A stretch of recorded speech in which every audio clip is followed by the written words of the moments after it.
Telangana state board of intermediate education عبارت فہمی کامپریہنشن سال اول زبان دوم برائے نصاب معیار ادب Urdu doctor Ayesha Siddiqa contract lecturer Urdu MA MPhil PhD MAM government junior college for girls Nampally Hyderabad. میرے عزیز طلباء و طالبات السلام علیکم۔ آج ہم حصہ خواص سے 5واں سبق عبارت فہمی پڑھیں گے۔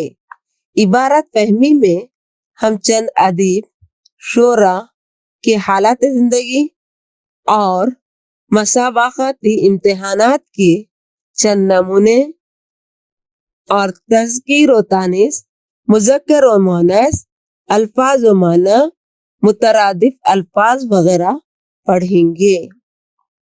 اب ہم اس کی فرہنگ پڑھیں گے۔ عبارت فہمی ظاہر کرنا مطلب اساتذہ استاد کی جمع معلم، معیار پیمانہ انداز، تذکیر و تانیث مذکر مؤنث۔ عبارت فہمی سے مراد دی گئی عبارت کو سمجھنا اور اس سے متعلق دیے گئے سوالات کے جوابات دینا ہے۔ اکثر مسابقاتی امتحانات میں عبارت فہمی کے سوالات دیے جا رہے ہیں۔ عبارت فہمی کے لیے ضروری ہے کہ طلباء و طالبات بغور پڑھیں، عبارت کے موضوع کو سمجھیں، مشکل الفاظ کے معنی سے واقف ہوتے ہوئے مکمل عبارت کو سمجھنے کی کوشش کریں۔ عبارت فہمی میں کسی شاعر یا ادیب کے حالات زندگی پوچھے جاتے ہیں، کسی واقعے کی رپورٹ یا زندگی کے کسی موضوع پر معلوماتی عبارت دی جاتی ہے۔ اکثر سوالات راست پوچھے جاتے ہیں۔ کبھی کبھی کسی لفظ کے معنی مترادف ضد یا تذکیر و تانیث بھی پوچھی جاتی ہیں۔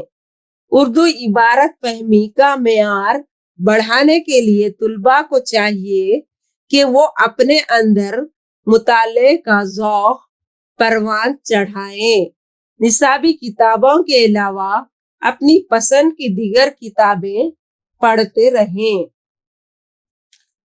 مرکزی خیال عبارت فہمی انگریزی میں کامپریہنشن کہتے ہیں۔ عبارت فہمی سے مراد کسی دی گئی عبارت کو سمجھنا ہے۔ عبارت فہمی کے لیے موضوع کے ساتھ ساتھ معنی بھی سمجھنا چاہیے۔ عبارت فہمی کے لیے بے حد ضروری ہے کہ طلباء عبارت کو بغور پڑھیں۔ سوالات: عبارت فہمی کو انگریزی میں کیا کہتے ہیں؟ سوال نمبر 2، عبارت فہمی سے کیا مراد ہے؟ سوال نمبر 3، عبارت فہمی میں طلباء کے لیے کیا ضروری ہے؟ سوال نمبر 4، طلباء عبارت فہمی میں موضوع کے ساتھ کیا کرنا چاہیے؟ مولانا ابوالکلام آزاد کا اصل نام احمد محی الدین تھا۔ ان کا تخلص آزاد تھا۔ انہوں نے پہلا رسالہ نیرنگ خیال نکالا جبکہ ان کی عمر صرف 11 سال تھی۔ مولانا آزاد 15 اگست سن 1947 سے 2 فروری سن 1958 عیسوی تک آزاد بھارت کے پہلے وزیر تعلیم رہے۔ اس کے علاوہ انڈین نیشنل کانگریس کے صدر رہے۔ آئیے اب ہم مولانا ابوالکلام آزاد کے بارے میں پڑھیں گے۔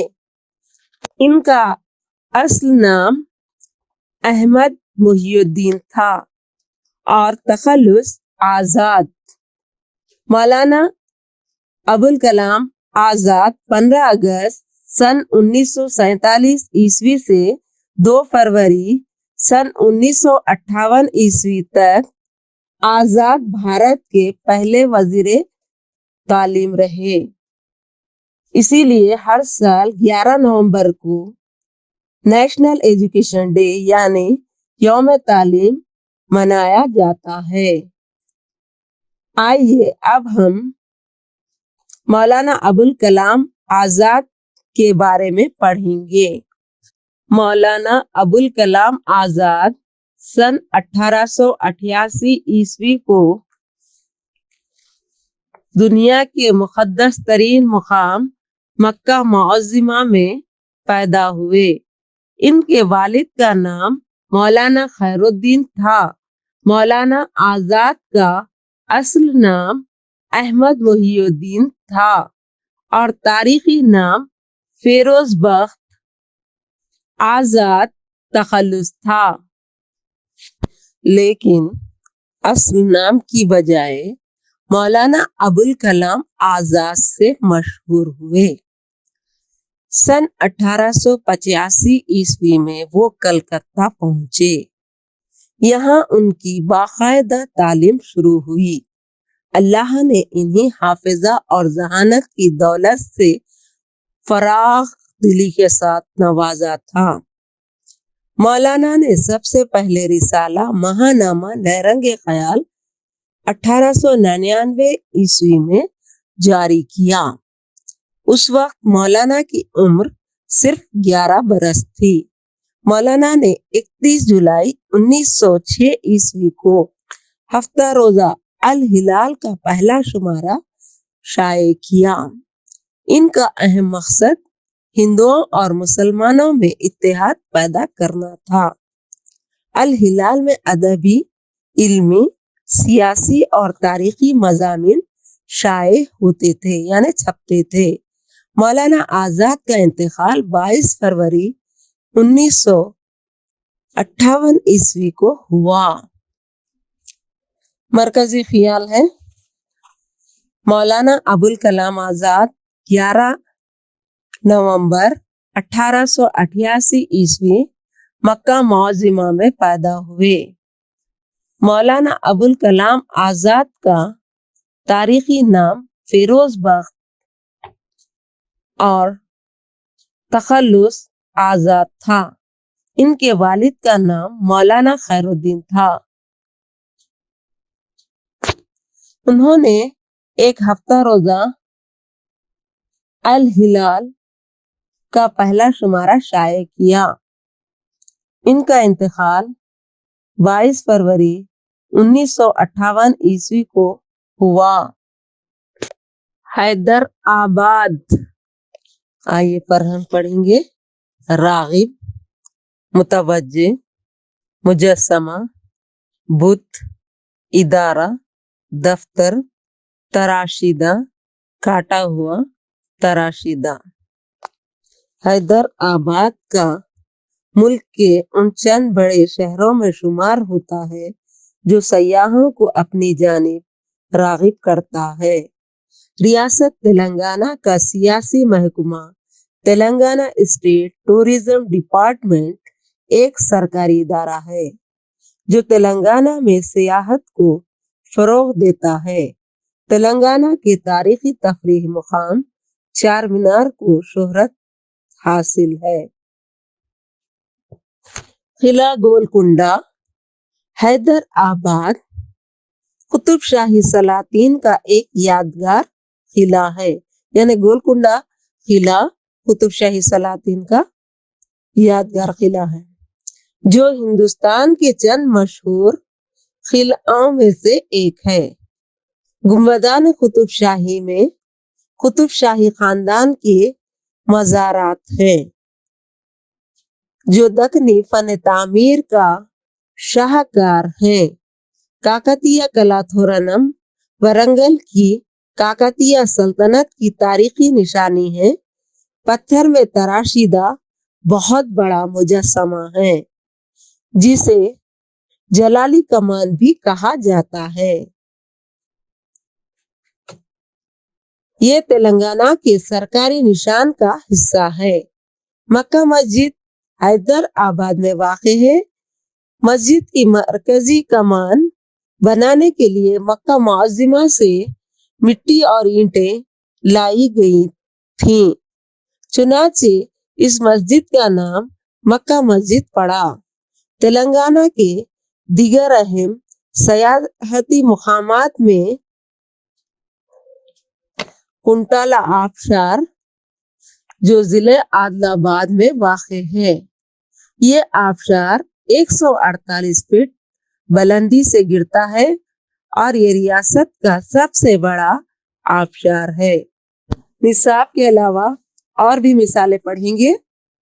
हैदराबाद के बानी कुतुब शाही सल्तनत के 5वें बादशाह मोहम्मद कुली कुतुब शाह के बारे में। मोहम्मद कुली कुतुब शाह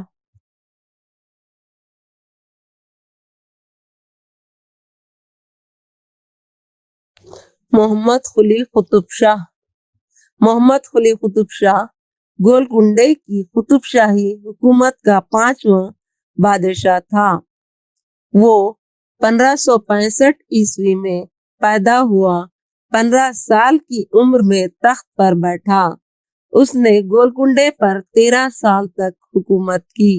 इसकी हुकूमत के जमाने में सल्तनत को हर तरह की तरक्की और सुकून हासिल था। इसने शहर हैदराबाद की बुनियाद रखी। इसका दरबार शोरा मुसन्निफीन उलमा और फजला से मामूर था, यानी भरा हुआ था। शेर व शायरी और इल्म फजल से इसको बड़ी दिलचस्पी थी। इसने फारसी, उर्दू और तेलुगु जबानों में बेशुमार किताबें लिखवाईं। डॉक्टर सैयद मोहिउद्दीन कादरी जोर की तहकीक के मुताबिक मोहम्मद कुली उर्दू का पहला साहिब दीवान शायर है। इसका दीवान 50,000 अशार पर मुश्तमिल है। इसने उस वक्त की मुरव्विजा तमाम असनाफ में तबाह आजमाई की है। इसकी शायरी की सबसे अहम खुसूसियत सादगी है। इसने अपने जज्बात और एहसासात और तजर्बात को सादगी, रवानी और हकीकत पसंदी के साथ अपनी शायरी में पेश किया है। वो आज से 400 साल पुराना शायर है, लेकिन इसके कलाम में नेचुरल शायरी के बीच बहा नमूने मौजूद हैं। वो खुसूसियत है जिसने इसके कलाम को जिंदगी बख्शी। मोहम्मद कुली कुतुब शाह कुतुब शाही हुकूमत गोलकुंडे का 5वां बादशाह था। मोहम्मद कुली कुतुब शाह ने गोलकुंडे पर 13 साल तक हुकूमत किया।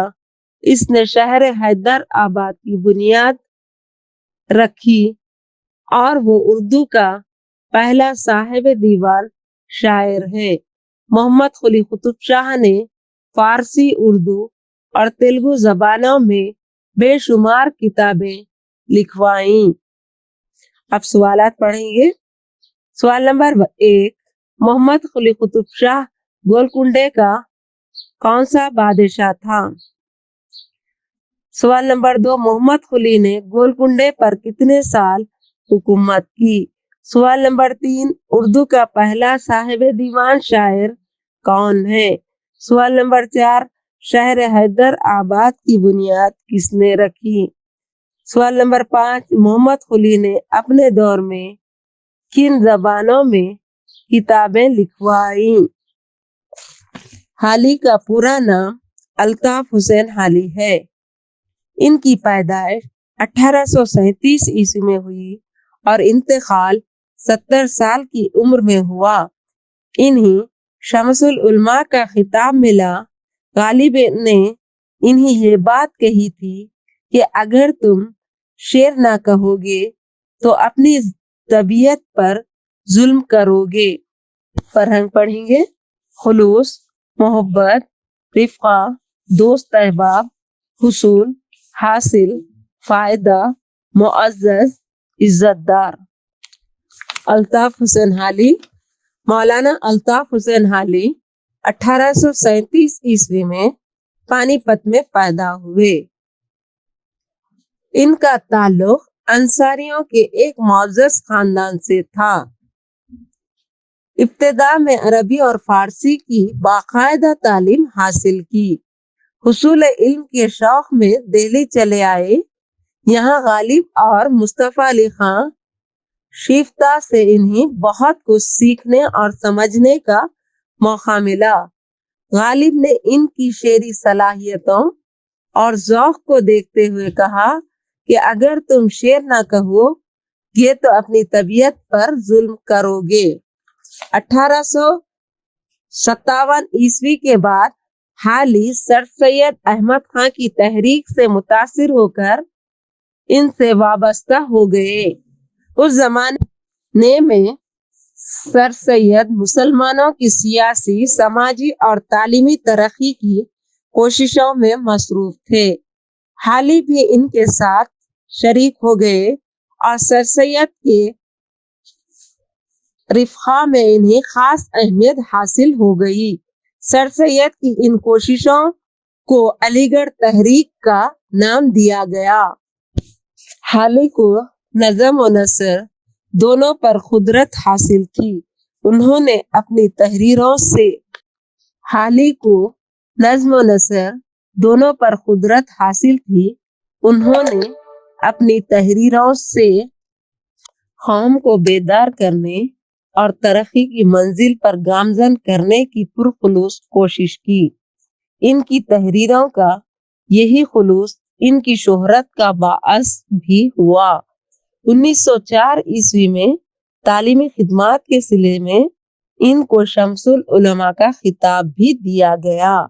हाली का इंतकाल 70 बरस की उम्र में सन 1914 ईस्वी में हुआ।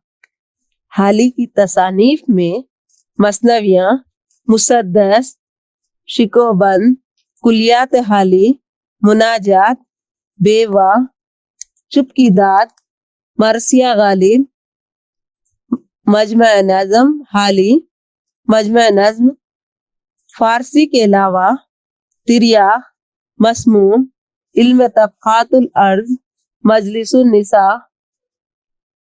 आइए सवालात पढ़ते हैं। हाली का पूरा नाम क्या है?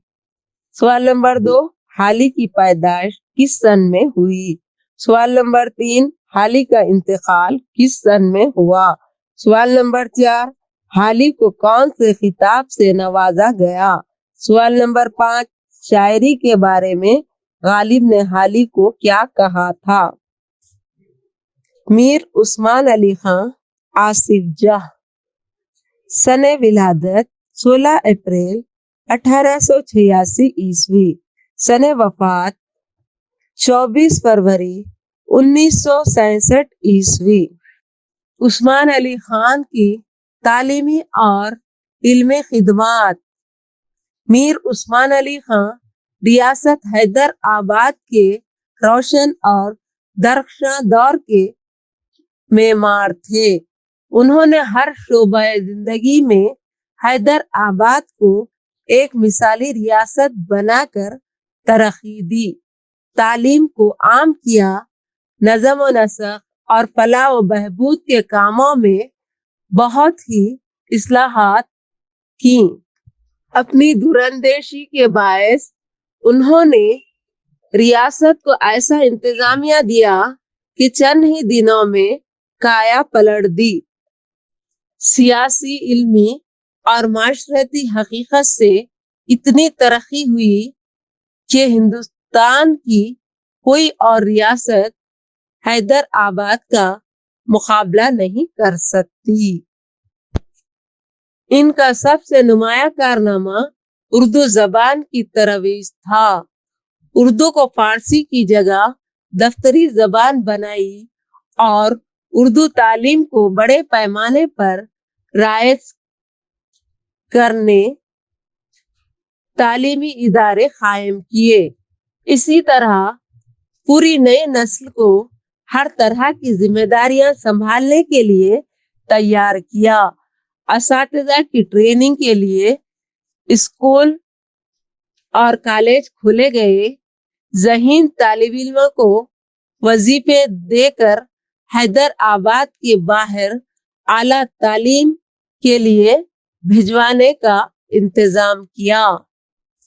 چنانچہ حیدرآباد کی ایک خاتون سروجنی نائیڈو جو بلبل ہند کے نام سے یاد کی جاتی ہیں، حکومت سرکار عالی کی جانب سے اعلیٰ تعلیم کے لیے باہر بھجوائی گئی تھیں۔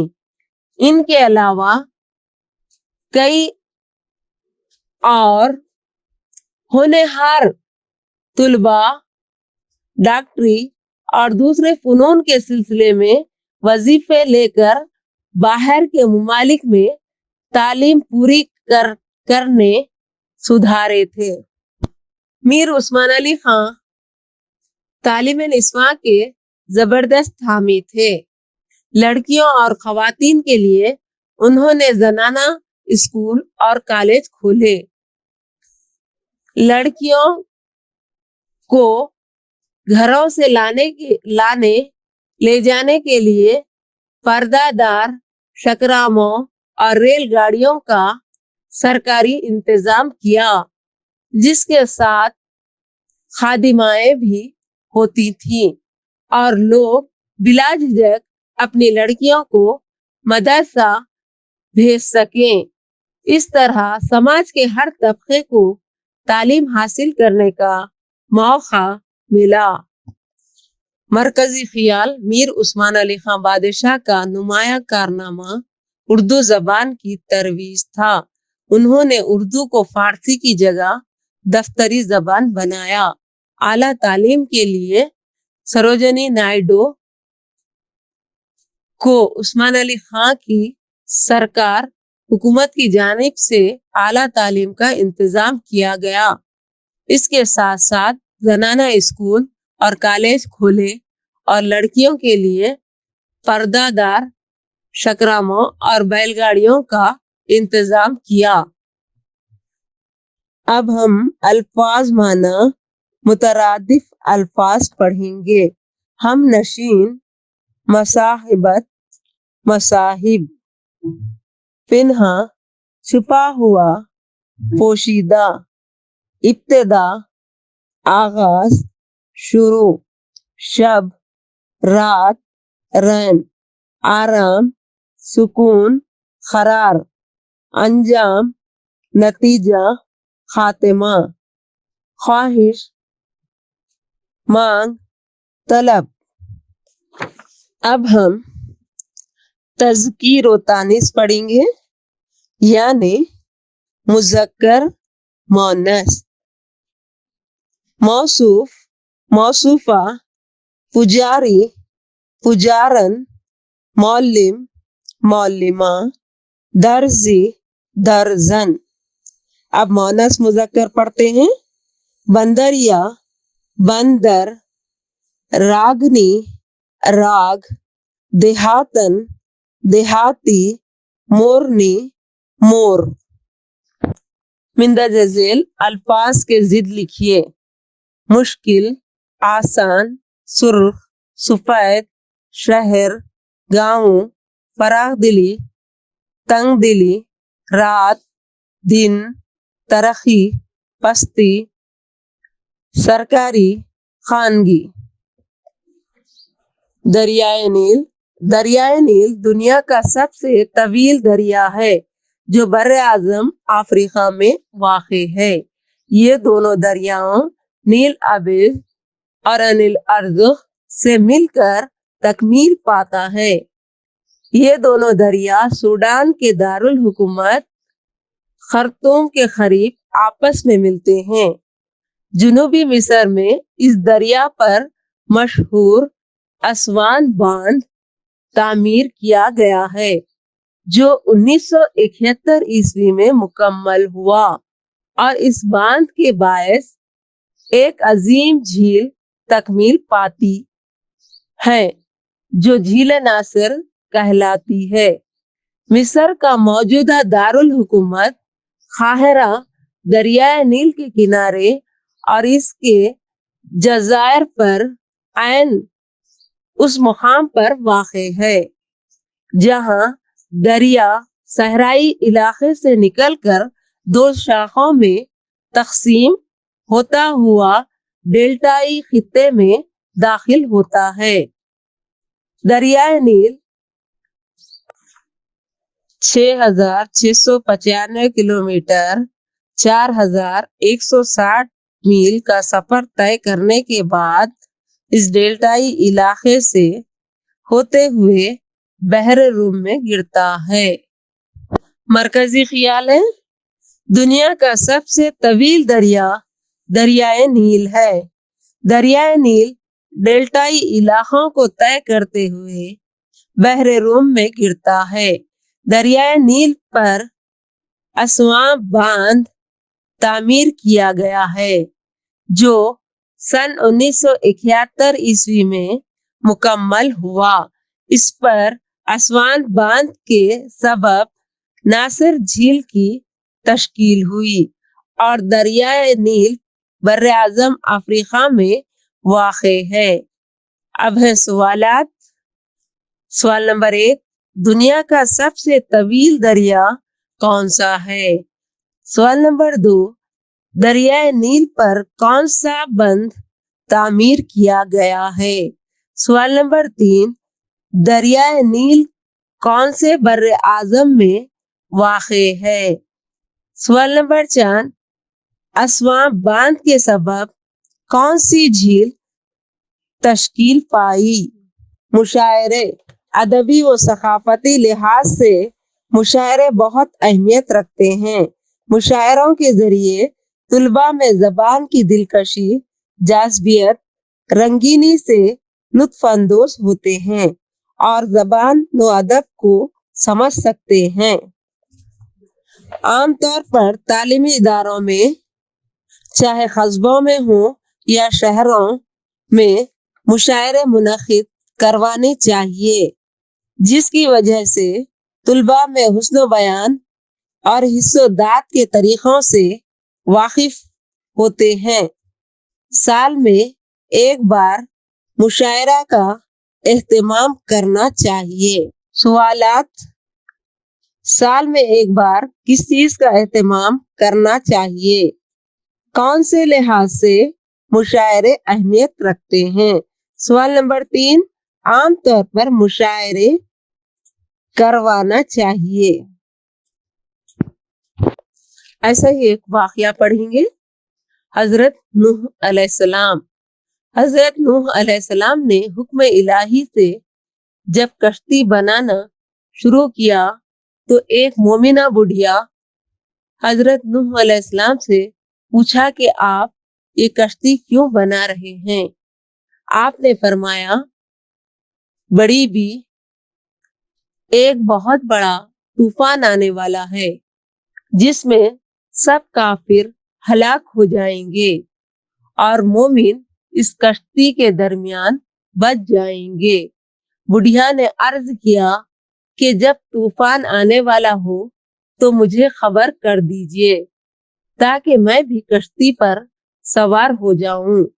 बुढ़िया की झोपड़ी शहर से बाहर कुछ ही फासले पर थी।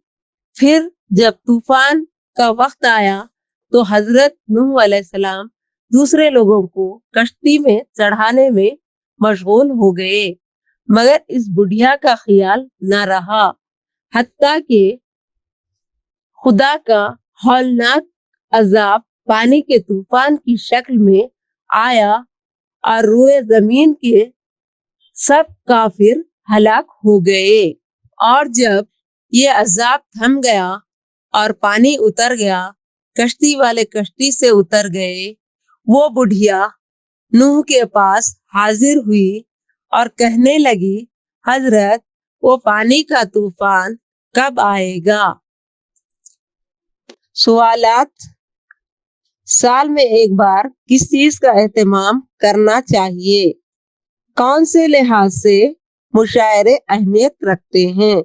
सवाल नंबर 3, आम तौर पर मुशायरे करवाना चाहिए। आज का सबक यहीं पर इख्तिताम को पहुंचता है।